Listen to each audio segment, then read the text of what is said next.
जमीन की मिट्टी चूमने और चाटने वालों, तौहीद सीखो।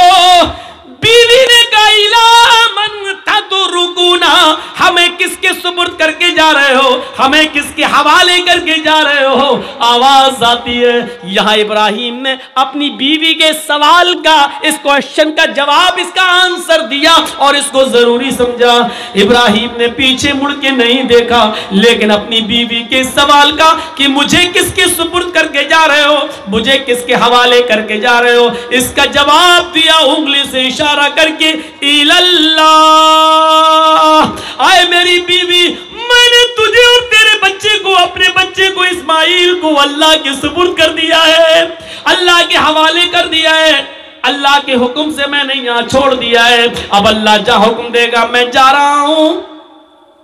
कब आओगे पता नहीं, एक दिन भी लग सकता है, एक हफ्ता भी लग सकता है, एक महीना भी लग सकता है, एक साल भी लग सकता है, 10 सालें भी लग सकती है, यह भी हो सकता है कि ना सकूं। कोई जवाब नहीं, किसके सुपुर्द, इसका जवाब दिया अल्लाह के। बस अब हाजरा मुस्कुरा देती है, जानती थी ईमान क्या है। देखिए, जो खौफ था कि शेर ना खा जाए, जो खौफ था इस जंगल में कोई आकर मेरी इज्जत व आबरू न लूट ले, जब हाजरा ने सुना, मेरे शौहर ने कहा अल्लाह के, ईमान देखिए, दामन छोड़ देती है, ताकत आ जाती है ईमान की हाजरा के अंदर, और क्या कहती है, अब आप जाइए, अब आप जाइए। इब्राहिम ने पीछे मुड़ के नहीं देखा, चले चले जा रहे हैं। पीछे मुड़ के देखेंगे, बच्चा अंगूठा चूस रहा है, पैर हिला रहा है, कहीं बच्चे की मोहब्बत मेरे दिल में जोश ना मार जाए, कहीं हम फिर अपने बच्चे के पास लौट के ना आ जाए, कहीं अल्लाह के हुक्म की नाफरमानी ना हो जाए।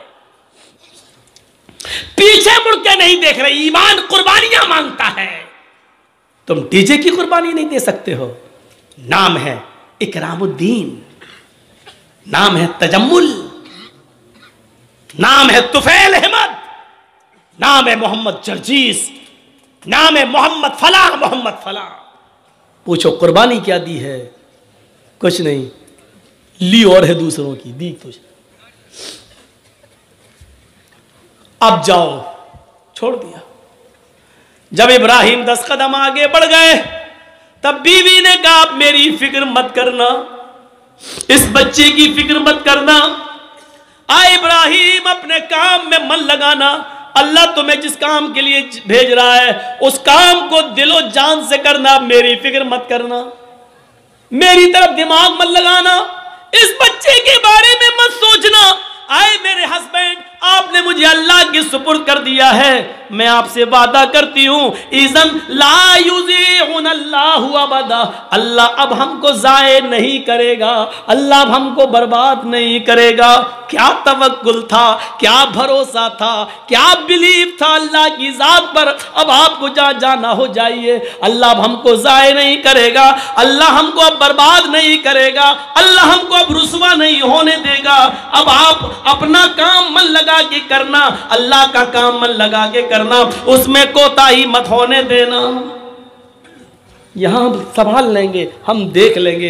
एक बीवी ने अपने शौहर की ऐसे हिम्मत बनाई और उनके काम में ताउन किया और रुकावट नहीं बनी, दीन के लिए जाने दिया।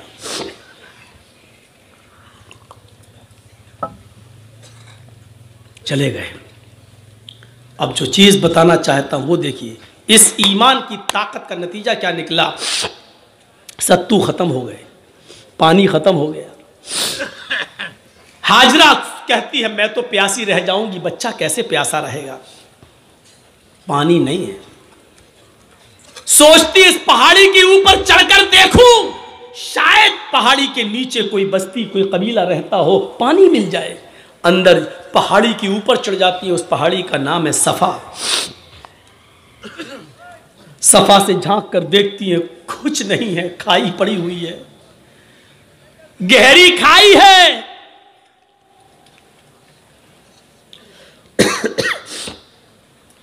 मरवा की तरफ जा रही है। पहाड़ी से उतरती है, चलती है, कहीं तेज चलती है, कहीं आहिस्ता चलती है, कहीं सीना तान कर ऐसे चलती है, कहीं फिर आहिस्ता चलती है। जहाँ जहाँ वो तेज दौड़ी थी, सऊदी गवर्नमेंट ने वहाँ ग्रीन लाइट लगा दी है, हरी बत्ती, यहाँ से तुम्हें तेज दौड़ना है, और जहाँ ख़त्म होती है वहाँ आहिस्ता होना है, फिर जहाँ ग्रीन है वहाँ फिर तेज दौड़ना है। लेकिन मर्दों के लिए, औरतों के लिए अपनी नॉर्मल चाल। हाजरा कहीं तेज दौड़ी, कहीं आहिस्ता, मरवा पे पहुंच गई, वहां झांक कर देखा, खाई पड़ी है, कुछ नहीं। लेकिन बच्चे की प्यास ऐसा माइंड खराब कर रही थी, वो जानती है पहाड़ी के नीचे कुछ नहीं, फिर भी बार बार चक्कर लगा रही हैं, फिर सफा फिर मरवा, फिर सफा फिर मरवा, 7 चक्कर लगाती हैं, 7 चक्कर।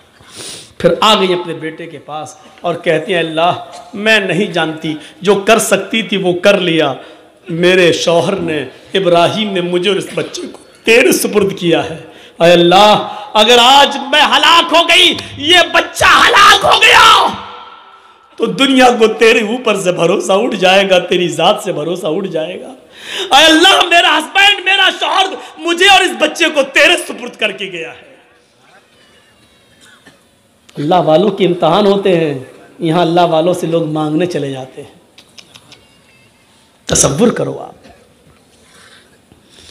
अल्लाह वाले ईमान की भट्टी में तप रहे हैं, यहां हम ईमान की भट्टी में तपना जानते ही नहीं है, उन तपे हुए लोगों के पास मदद के लिए पहुंच जाते हैं।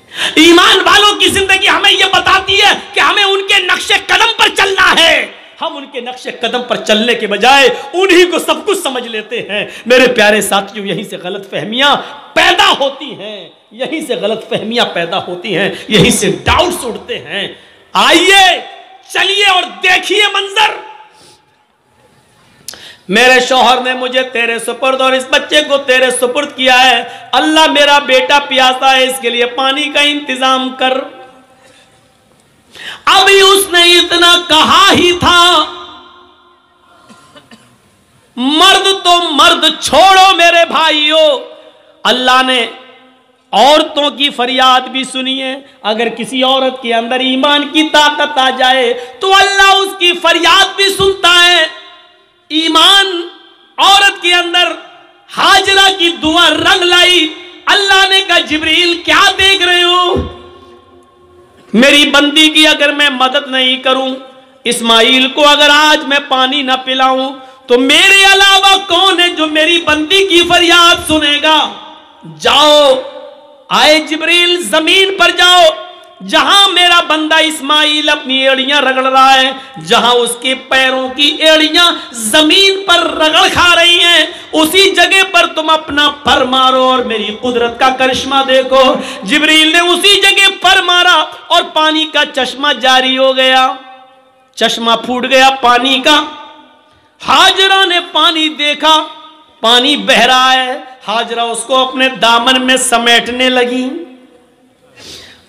पानी थोड़ा हो तो समटे, वो तो बह रहा है, फिर समेटती हैं, फिर समेटती हैं। पानी बहने लगा और हाजरा अपनी अबरानी जबान में चीख चीख कर कहने लगी, पानी कहां जा रहा है, पानी कहां जा रहा है। फिर समेटती हैं, कहती जम जम जम जम। ये अबरानी जबान का शब्द है, उस जमाने में जो इब्राहिम के जमाने में चलती थी। जम जम जम जम, रुक रुक, अरे कहां जा रहा, रुक रुक, ठहर जा, रुक जा, स्टॉप, रुक जा।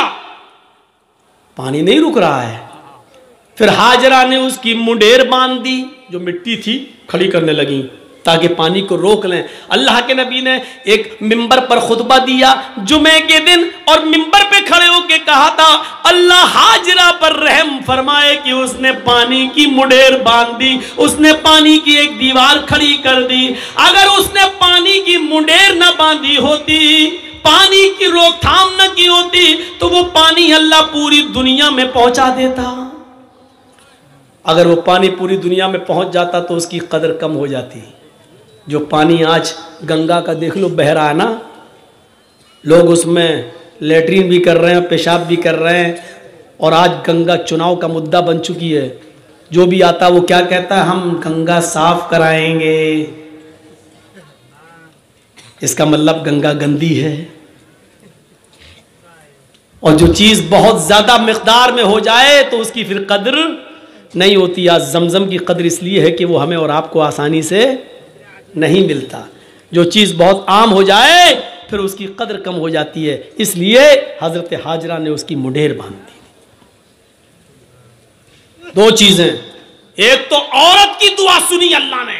जो लोग कहते हैं इस्लाम में औरत की क्या इज्जत है, कोई इज्जत नहीं है, औरत पे सारा जुल्म, वो देख लें कि अल्लाह ने औरत की दुआ 7वें आसमान पर सुनी। और दूसरा ये पहलू कि हाजरा जहां दौड़ी, जितने चक्कर लगाए हाजरा ने, अल्लाह ताला ने उतने ही चक्कर हर हाजी और हर मुअतमिर पर, उम्रा करने वाले पर भी नाफिज कर दिए। और इतना ही नहीं, हाजरा जहां दौड़ी तेज, वहां तुम्हें भी तेज दौड़ना है, जहां आहिस्ता दौड़ी वहां तुम्हें भी आहिस्ता दौड़ना है। इससे बड़ी एक औरत की इज्जत क्या हो सकती है इस्लाम के अंदर, जो है कि जहां हाजरा तेज दौड़ी और जहां हाजरा आहिस्ता दौड़ी, कयामत तक पैदा होने वाले हर मुसलमान पर यह फर्ज कर दिया कि जब तक मेरी बंदी की सुन्नत को तुम जिंदा नहीं करोगे, हम तुम्हारा हज कबूल नहीं करेंगे।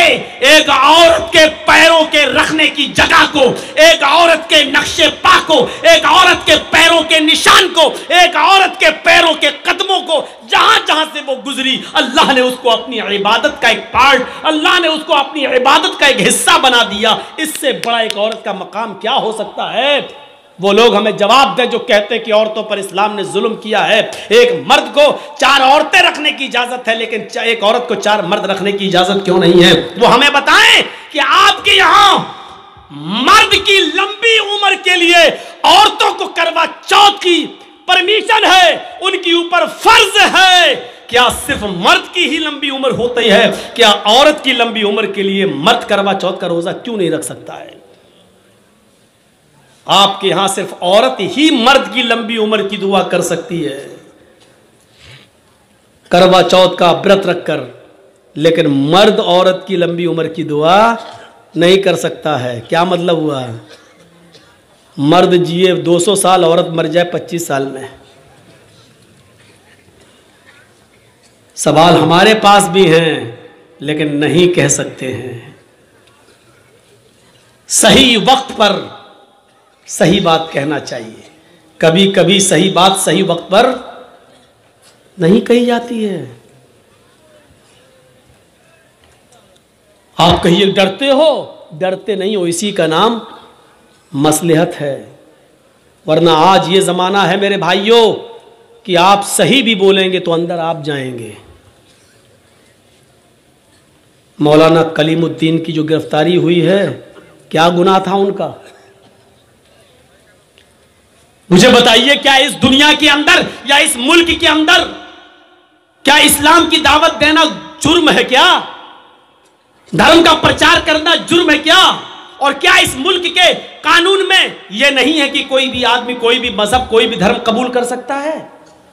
जब हर आदमी को अपने मन के मुताबिक मजहब को कबूल करने की इजाजत है, तो आपने मौलाना कलीमुद्दीन को अरेस्ट क्यों किया? जब जितेंद्र नारायण त्यागी टीका लगा सकता है, हम मुसलमानों को उसके धर्म परिवर्तन पर कोई एतराज नहीं है, तो अगर कोई हिंदू मुसलमान हो रहा है तो आपको क्यों एतराज हो रहा है?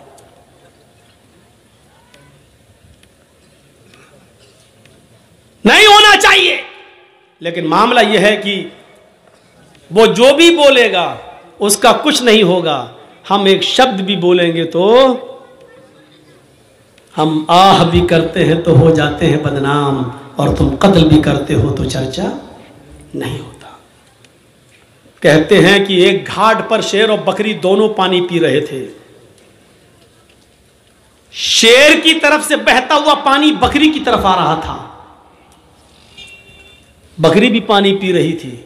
तो शेर ने बकरी से पूछा, तूने मेरा पानी झूठा क्यों किया? देख रहे हैं सवाल? पानी शेर की तरफ से बहता हुआ आ रहा है, तो पानी जहां शेर मुंह लगा रहा है वहां से बहता हुआ पानी आएगा तो बकरी पिएगी। तो झूठा शेर कर रहा है कि बकरी कर रही है? शेर कर रहा है।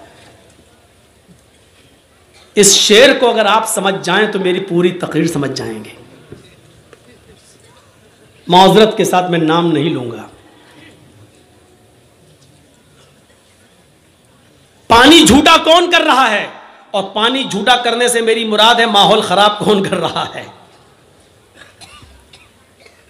शेर की तरफ से झूठा पानी आ रहा और उल्टा शेर ही कह रहा है मेरा पानी झूठा क्यों किया तूने।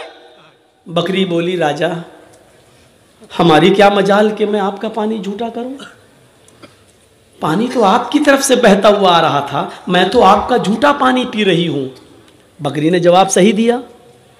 शेर ने कहा अच्छा मुंह भी चलाती है मुझसे, जबान भी लड़ा रही है मुझसे। आया और मारा एक पंजा, वो गई खोपड़ी बकरी की और चीर के फाड़ के खा गया उसको। बिल्कुल यही हाल है इस वक्त इस शेर का और हम बकरियों का। मेरे भाइयों, शेर और बकरी को समझने की कोशिश करो, बहुत कुछ समझ जाओगे। और इसलिए मैं एक और मिसाल दूंगा आपको, बहुत ही होशियारी से और मसलहत से काम करने की जरूरत है। इस वक्त नारे लगाए जाएंगे, हमें भड़काया जाएगा, मुश्तिल किया जाएगा। जैसे दिल्ली में नारे लगे थे देश के गद्दारों को गोली मारो, आगे का जुमला आपको, ये नारे लगाने वालों का कुछ नहीं होगा, क्योंकि ये नारे लगते ही हैं उस पावर के नशे में जो उनको मालूम है। फिर नारे लगाए जाएंगे। और हम आपके यहां ये तकरीर इसलिए कर रहे हैं क्योंकि इशारों में ये बात मेरी दूसरी जगह पहुंच जाएगी जहां माहौल है। मुश्तिल किया जाएगा और फिर हमारे ही लोगों में से किसी को उस नारों का जवाब देने के लिए पैदा किया जाएगा, ताकि एक तरफ ये रहे और दूसरी तरफ वो रहे, और इसका पूरा फायदा बहुसंख्यक लोगों को, ज्यादा तादाद में रहने वालों को मिल जाए। ये पूरी प्लानिंग हो चुकी है, पूरा गेम फिट है। इस वक्त अक्लमंद इंसान वो है जो खामोशी के साथ चुपके से निकल जाए और भड़काऊ और जहरीले नारों का जवाब वैसे न दे। वो हमारे मोहल्ले में आएंगे, तभी मैंने बताया इब्राहिम अलैहिस्सलाम ने हर वक्त अपनी बीवी तक का जवाब नहीं दिया। एक बात और याद रखना, इस वक्त मुसलमानों तुम्हें यह पॉलिसी अपनाना पड़ेगी, तुम्हें हाथी बनना पड़ेगा और इन नारे लगाने वालों को कुत्ता समझना पड़ेगा।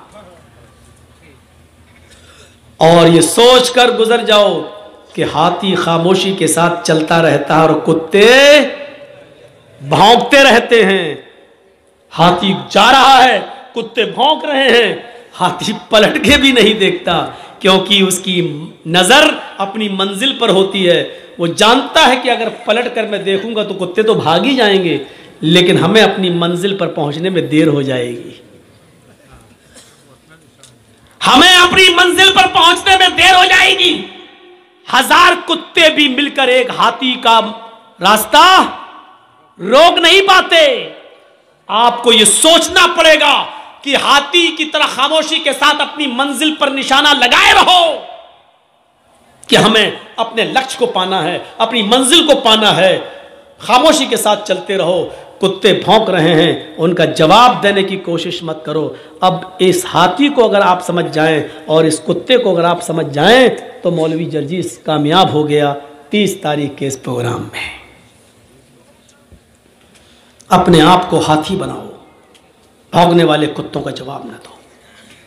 बहुत आपने दिल्ली का हादसा देख लिया, आपने और भी दंगे देख लिए। नुकसान किसका हुआ, प्रशासन किसका साथ देता है, यह सब आपकी नजरों के सामने है। आप जरा भी गुस्सा हुए, जान भी हमारी जाएगी और फायदा भी उनको, यानी हमारे मरने के बाद भी हमें फायदा नहीं मिलेगा, फायदा भी उन्हीं को होगा। इसलिए इबरत हासिल करो, सीख लो अपने अंजाम को और मुजाहरा अच्छा कर लो।